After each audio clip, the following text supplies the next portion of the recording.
오늘 우리에게 주신 하나님 말씀은 누가복음 2장 21절부터 24절, 누가복음 2장 21절부터 24절 말씀입니다. 함께 교독하도록 하겠습니다. 제가 먼저 21절 읽겠습니다. 할례할 8일이 되매 그 이름을 예수라 하니 곧 잉태하기 전에 천사가 일컬음 바로라.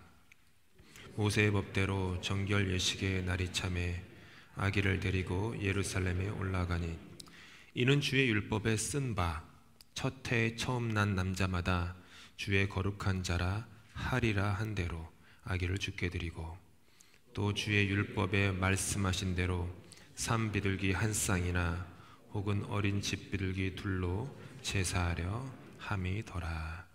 아멘.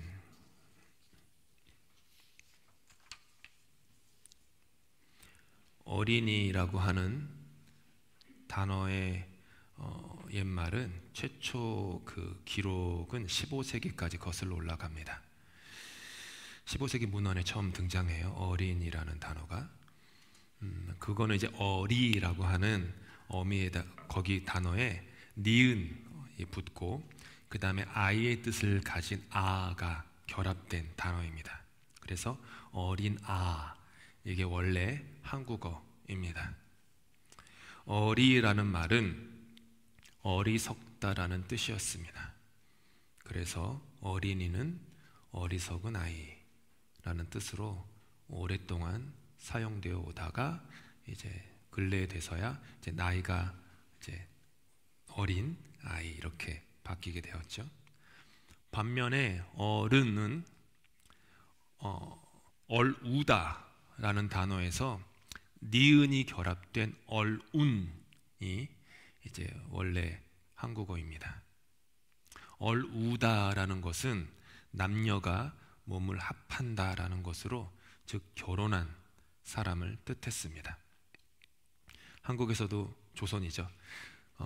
결혼한 사람만, 결혼한 남자만 상투를 틀게 했던 것도 다 같은 맥락에서 행해졌던 풍습이었습니다.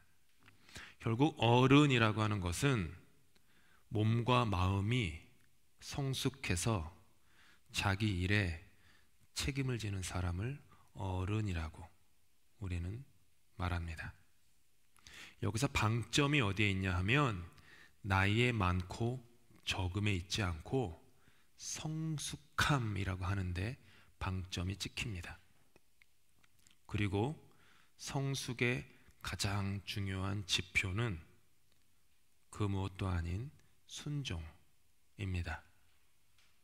오늘의 본문은 아기 예수의 부모 마리아와 요셉의 순종으로 가득 차 있는 본문입니다. 율법의 하나님의 말씀이죠. 순종하는 부모에 의해서 예수님은 8일째 되는 날에 할례를 받으셨습니다. 그리고 22절에서 23절 이 짧은 3절 동안에 무려 3번이나 율법을 언급하며 마리아와 요셉이 하나님의 말씀에 순종했다라는 것을 아주 그냥 적나라하게 강조하고 있어요. 22절에 나오는 그 정결 예식이 있습니다. 이 정결 예식은 피를 쏟으며 자녀를 낳은 산모는 모세 율법에 따라 그 정한 기간이 지나면 제사장에게 가서 예물을 드려 속죄를 받는 의식을 정결 예식이라고 했습니다. 그래서 주로가 아니죠. 언제나 번제와 속죄제 이 두 가지를 드렸는데, 번제는 출산에 대한 감사와 헌신의 마음으로 드렸고, 속죄제는 출산에 따른 부정을 제거하는 뜻에서 드렸습니다. 유대율법에는 이제 피를 흘리는 것은 그 어떤 죄로 인식하는 것들이 오랫동안 있었기 때문에 그런 그런 율법이었겠죠. 23절에 나오는 모든 첫 열매를 여호와께 드린다라고 하는 것은요, 원래 출애굽기 13장에 나오는 말씀인데요. 물론 율법은 장자를 성전의 제물로 드리라고 요구하지는 않습니다. 그렇죠. 그거는 인간을 뭐라고 할까요? 고대 시대에 있었던 인간 공양 뭐 그런 거죠. 그런 걸 율법은 요구하지 않습니다. 그렇기 때문에 당시 어떤 걸 했냐 하면 레위 지파가 있었는데 레위 지파를 성별해서 이스라엘의 장자의 수가 레위인 숫자의 비율에 맞지 않을 때 장자의 수만큼 남자아이는 한 사람당 5세겔씩, 세겔은 이제 무게 단위예요. 지금으로 하면 뭐 한 100g쯤 될까요? 5세겔, 그거를 속전으로 이렇게 지불했던 그런 거죠. 그래서 율법의 근거에서 오늘 예수께서도 장자, 즉 거룩한 자로서 드려졌습니다. 24절에 나오는 정결 예식은 마리아와 요셉이 드린 그 제물에 대해서 말해줍니다. 원래 번제로는 양을 드렸고요, 속죄제로는 비둘기를 드렸는데 요셉과 마리아는 무척 가난한 집안이었습니다. 형편이 좋지 않았어요. 그래서 율법이 정한 예외 규정에 따라 그 어린 양의 10분의 1 가격에 해당하는 비둘기로 대체해서 그 제사를 드렸다. 그게 오늘 본문의 내용이에요. 본문은 이 부부가 어린 부부죠. 나이가 어린 부부예요. 마리아가 10대였을 거예요. 당연히 10대.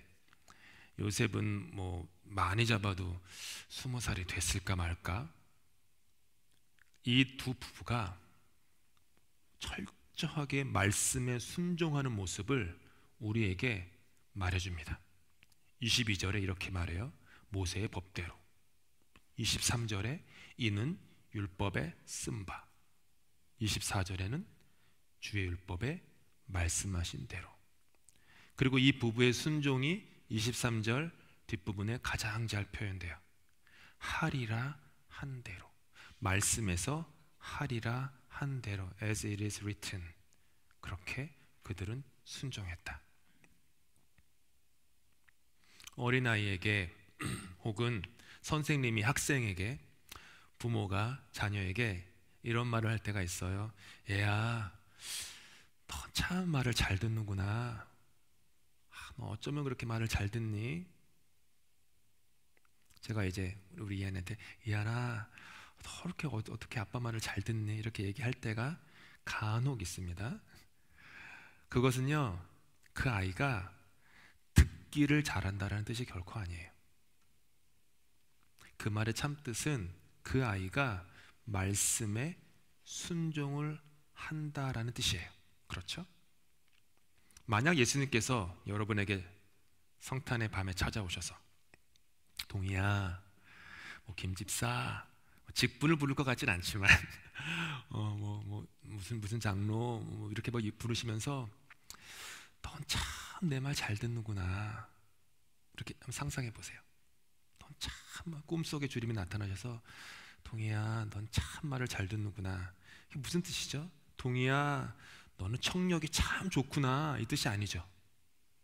동희야, 너는 내 말에 참 순종 잘하는구나, 내가 기쁘다, 이 말 뜻이죠. 그렇죠. 베드로는 배운 것이 미천한 어부로 평생을 살던 사람이었습니다. 아무것도 배운 게 없어요. 어쩌면 초등학교도 제대로 졸업 못했을 교육 수준이었을 겁니다. 갈릴리에 살던 사람들 대부분이 그랬어요. 그거 갈릴리 사람들은. 근데 베드로가 할 줄 아는 건 하나 있었어요. 평생 동안 해오던 것, 물질하는 거, 고기를 낚는 거. 물질에서, 갈릴리 호수에서 물질에서 고기를 낚는 거, 그거는요 베드로가 전문가였어요. 그거 하나는. 누가복음 5장에 어느 날 베드로는 밤이 새도록 고기를 잡으려고 애를 썼는데 고기를 잡지 못했습니다. 베드로에게는 자기만 바라보는 아내가 있었고 몸이 온전치 못한 장모님이 계셨어요. 고기를 못 잡은 거예요. 하루 벌어 하루 사는 사람이. 밤새 허탕을 친 다음날 아침 배를 무태 대고서 배에서 내려 그물을 씻고 있었어요. 그물 손질을 하고 있었던 것이죠. 그런데 저쯤에서 예수님이 오셔요. 오시더니 갑자기 베드로의 배에 올라타시는 거예요. 일단 베드로한테 이렇게 말씀하세요. 이 배를 뭇에서 조금 떼어 놓으시게. 그래서 베드로가 뭇에서 조금 떼어 놓았어요. 그리고 예수님은 배에 앉으셔서 뭇에 모인 무리들에게 말씀을 가르치세요. 말씀을 가르치시다가 예수님께서 베드로를 보시면서 베드로한테 이렇게 말씀하시는 거예요. 깊은 데로 나가서 그물을 내려 고기를 한번 잡아보시게. 이 말씀을 하신 거예요. 이 말씀에 어부 베드로가 즉시 대답해요.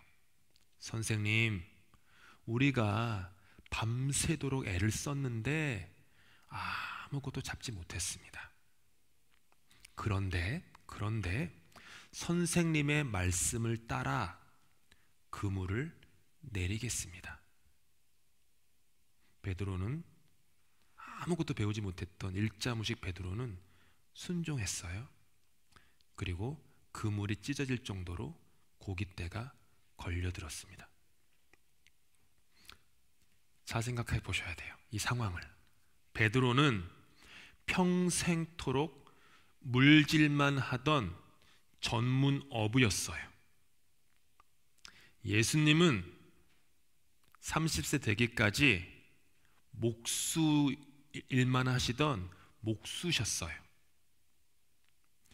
이 말은 뭐냐면 어업 전문가 어부 베드로가 어업에 대해서 완전히 아마추어인 목수 예수님의 말씀에 순종했다라는 거예요. 쉬운 거 아니에요.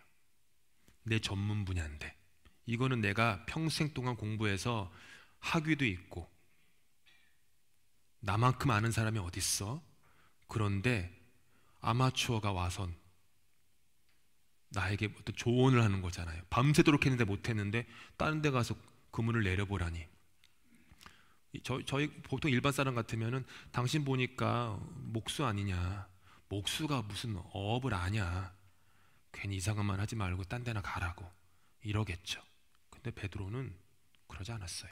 밤새 수고했는데 선생님 말씀을 의지해서 그렇게 하겠습니다. 일자무식인데다가 사람들이 무시하는 갈릴리 출신이었고 가정 형편은 넉넉지도 못하였고 성격은 불같았던 베드로였지만 그는 순종의 사람이었던 거예요. 그래서 예수님은 뭇에 있었던 수많은 사람들 중에 순종의 사람 베드로 한 사람을 자신의 제자로 부르셨어요. 하지만 아직 베드로는 신앙의 어른이 되지는 못했어요. 하나님 아버지의 뜻에 온전히 순종함으로 십자가의 고난과 죽음을 지시려는 예수님께서 자신의 뜻을 말하자 베드로는 예수님을 구석에 몰아세운 다음에 예수님을, 그러니까 제자가 스승을 꾸짖으면서까지 하며 십자가 지지 마시라고 말려요. 베드로는 하나님 뜻에 아직은 순종 못하는 어리석은 아이였던 거예요. 그러자 주님은 베드로를 매우 엄중히 꾸짖으세요. 사탄아, 내 뒤로 물러가라. 네가 하나님의 일을 생각하지 아니하고 도리어 사람의 일을 생각하는도다. 여러분, 이거는 예수님께서 베드로를 악마라고 부르신 게 아니에요. 베드로, 네 안에 있는 그 어린아이의 일, 어린아이의 모습을 버리고 이제는 어른이 되어라 라고 책망하신 거예요.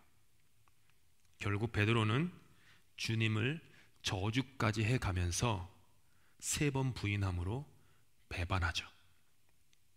그런 그를 부활의 주님께서 찾아가셔서 용서하시고 다시 회복하세요. 그리고 주님께서는 베드로의 남은 인생에 있어서 가장 중요한 말씀 한 가지를 그에게 남기세요. 베드로에게 남기는 유언과도 같은 말씀, 베드로가 앞으로 남은 인생, 얼마 살지는 모르지만 남은 인생 동안 자신의 삶을 거기에 튜닝해야 되는, 거기에 맞춰야 되는 그 말씀 하나를 베드로에게 남기세요. 요한복음 21장 18절 말씀입니다. 내가 함께 읽을게요. 시작. 내가 진실로 진실로 내게 이르노니 저는 스스로 띠뛰고 원하는 곳으로 다녔거니와 늙어서는 내 팔을 벌리리니 남이 내게 띠띠우고 원하지 않는 곳으로 데려가리라.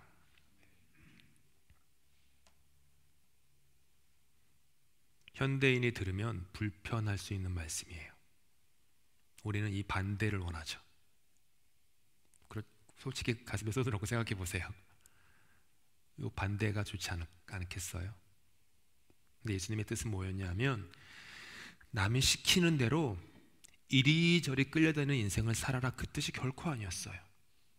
다른 사람에게 복종하고 다른 사람에게 굴종해야 돼 라고 하는 말씀도 아니었어요. 33살의 예수님은 자신의 팔을 벌리고 십자가를 지셨어요. 나의 뜻이 아닌 아버지의 뜻대로 되기를 원합니다 라고 하며 본인이 원치 않던 그 골고다 언덕길을 가셨어요. 베드로를 향한 주님의 참뜻은 뭐냐 하면, 베드로, 너는 이제부터 순종의 종이 되어라, 이 말씀이었어요. 스스로 띠뛰고 자기가 원하는 곳으로만 다니고 자기가 원하는 것만 하고 자기가 원하는 말만 하는 사람은 그 아무리 생물학적 나이가 많다 하더라도 어린아이입니다. 하지만 주님은 베드로가 더 이상 그와 같은 어린아이의 삶을 살기를 원하지 않으셨던 거예요. 남이 너에게 띠띠우고 너로 하여금 원하지 아니하는 곳으로 데리고 갈지라도 기꺼이 갈 줄 아는 그런 성숙한 신앙의 어른이 되어라, 이 말씀이었어요. 왜냐하면 참된 믿음의 어른은 스스로 택하지 않은 곳일지라도 능히 남에게 이끌려 갈 수 있는 내면의 능력이 있기 때문이에요. 여러분, 오해하시면 안 되는 게, 사람이 약하기 때문에 다른 사람에게 순종하고 강하면은 자기 뜻을 고집하고, 이거 아니에요. 순종은요, 능력이에요. 능력이에요, 여러분. 신앙의 능력이고요, 성령의 열매예요. 약하기 때문에 순종하는 게 아니라 내 속사람이 강하기 때문에 순종하는 거예요. 내 속사람이 예수의 능력으로 가득 차 있기 때문에 다른 사람이 내가 원하지 않는 곳으로 나를 이끌어 가도 괜찮은 거예요. 자존심이 상하지 않는 거예요. 부끄럽지 않은 거예요. 능력이에요. 예수 그리스도를 우리가 진정으로 주님이라고 고백하며 남은 생을 주님의 참된 종으로서 혹은 노예로서 살아가기로 작정한 모든 그리스도인은 자기가 원하지 않는 곳으로도 기꺼이 갈 수 있는 권능이 그 안에 있어요. 주님께서 베드로에게 그 말씀을 하시자 베드로가 주변을 쓱 둘러보았어요.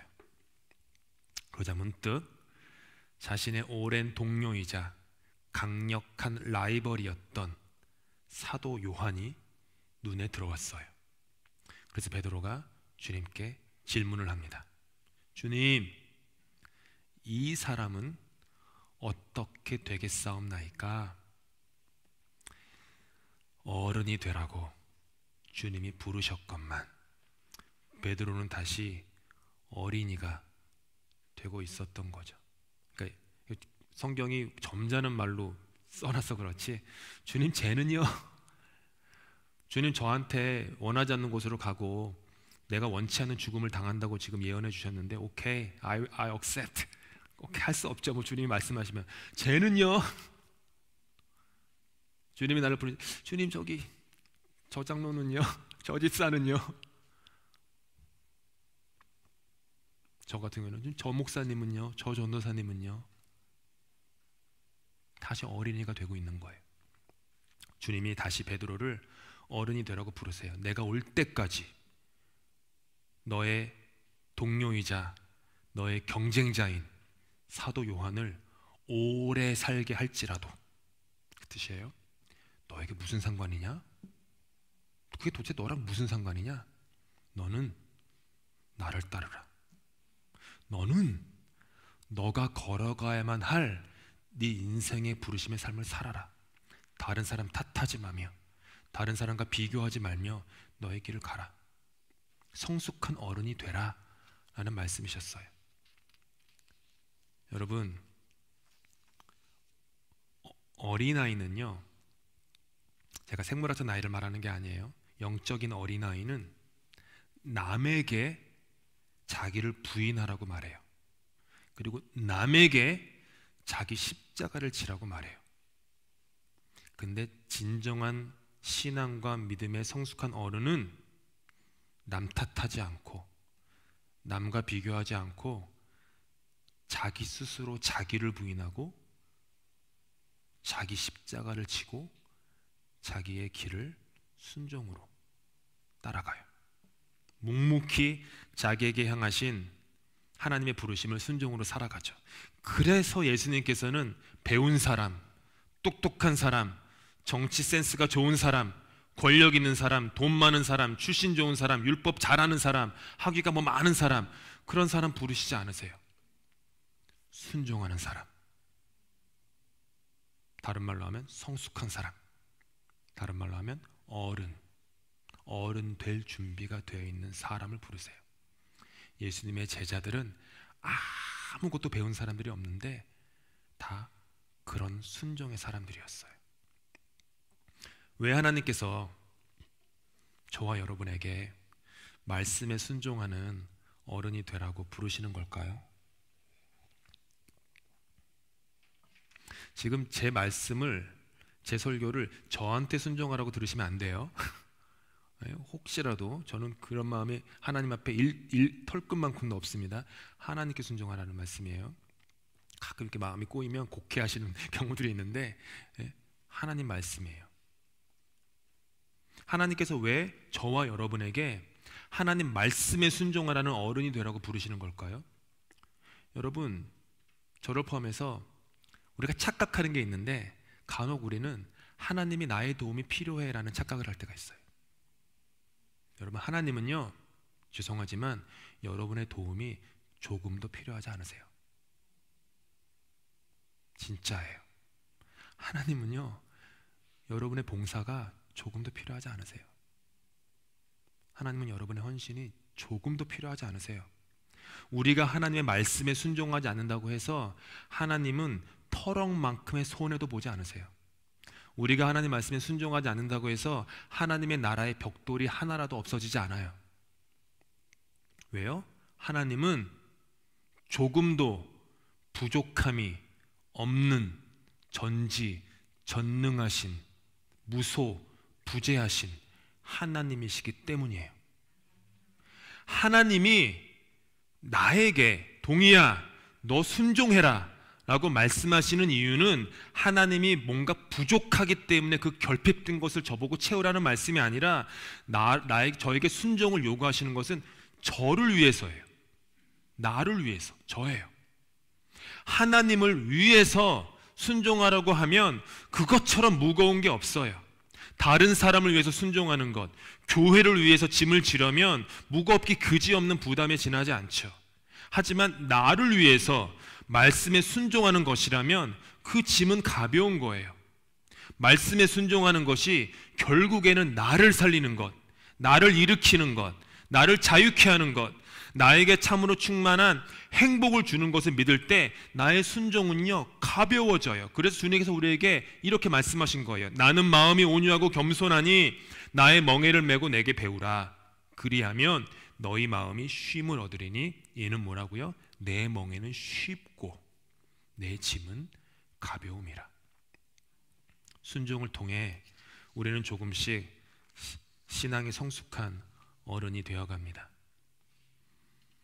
말씀을 마치며 첫 성탄의 그 날을 묵상해 봅니다. 하나님의 독생자여 본체이신 예수님께서 아기의 몸으로 이 땅에 오셨어요. 자, 생각해 보세요. 다 큰 성인이 아닌 갓난 아기의 몸으로 우리에게 오셨어요. 이것은 하나님 아버지를 향한 독생자 예수님의 완전한 순종이었어요. 작디 작은 갓난 아기로 오신 예수님은 남이 띠띠우고 원하지 않는 곳으로 데려갈지라도 기꺼이 가는 완전한 순종의 모습인 아기로 우리에게 오신 거죠. 아이러니가 뭐냐 하면 갓난 아기로 오신 예수님은 사실은 우리의 참 어른이셨던 거예요. 하리라 한 대로 as it is written. 우리 모두 어제보다 오늘 조금 더 어른이 되어 가십시다. 그리고 오늘보다 내일 한 걸음 더 어른이 될 수 있기를 기도하십시다. 2023년에는요 2022년보다 조금 더 순종하는 사람이 됩시다. 그래서요 이전에 한 번도 들여보지 못했던 더 깊어진 삶, 더 자유한 삶, 더 행복한 삶, 더 충만한 삶, 내 잔이 정말 넘쳐서 어쩔 줄 모르겠어요 주님 이라고 할 수 있는 그런 삶을 주님께 드리십시다. 이렇게 참다운 신앙의 어른이 되라는 주님의 부르심을 저와 여러분의 일상, 월요일부터 또 돌아오는 주일까지 여러분의 일상에서 살아갈 때 저와 여러분의 1년 12달 365일은 온통 메리 크리스마스의 축복으로 가득할 수 있을 것입니다. 기도하시겠습니다.